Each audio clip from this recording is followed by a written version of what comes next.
Valkyrie, Kang, and Killmonger, who would win in a three-way match? No one has asked about the three-way for some reason. Well, that sounded wrong. No one has asked about the... My only fear, I ain't scared of death. Did you hear me yet? I ain't scared of death. Did you hear me yet? What you gonna do? Threaten to take my breath? Here at Geek Culture, we've tested plenty of chairs, but Secret Lab gaming chairs remain one of our favorites. Whether it's for work or play, they feel great to lean back against, with their ergonomic features offering support for the whole body, from the head and back to the arms, and even something for your butt.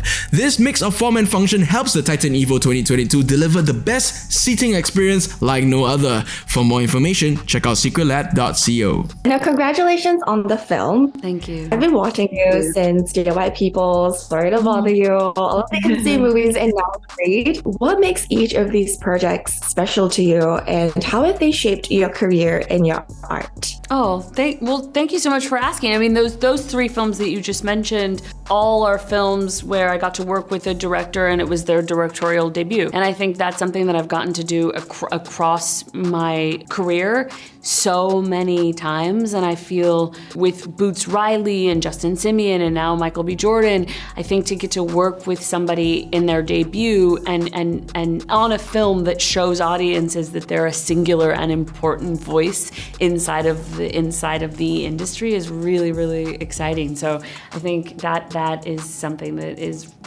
has been such a pleasure for me.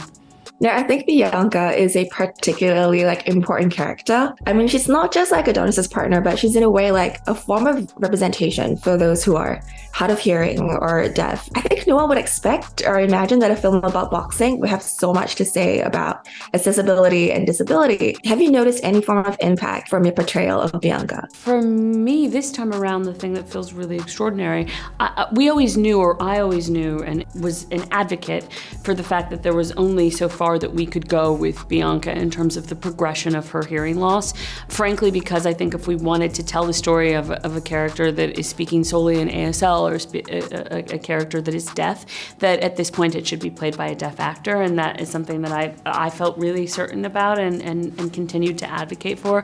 And so what feels exciting in this one is that we have, Mila Davis Kent come in and really offer that kind of vital representation in the space, and that is such a gift, and was a pleasure to get to continue to learn ASL. And I think I'm always interested in characters that upend our expectations inside of genre, and particularly I think when you think about big films like this that travel globally, like I'm speaking to you, there are people all over the world that will be watching these movies, and I think the stories that we tell us a lot about who we are. I feel like it's really important and it is something I'm really proud of. I am a big fan of Creed, but I'm also a big fan of the superhero genre. And I can't help but ask, I'm sure people have asked you this before, but Michael, Jonathan, and yourself are known as Valkyrie, Kang, and Killmonger. Who would win in a three-way match?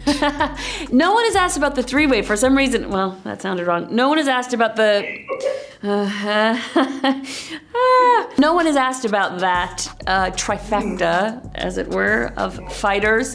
People have asked for some reason. People are interested about me and Jonathan in a match, and I have said that I would win. Now, when you're asking about this trifecta of characters, I will also say that Valkyrie will win.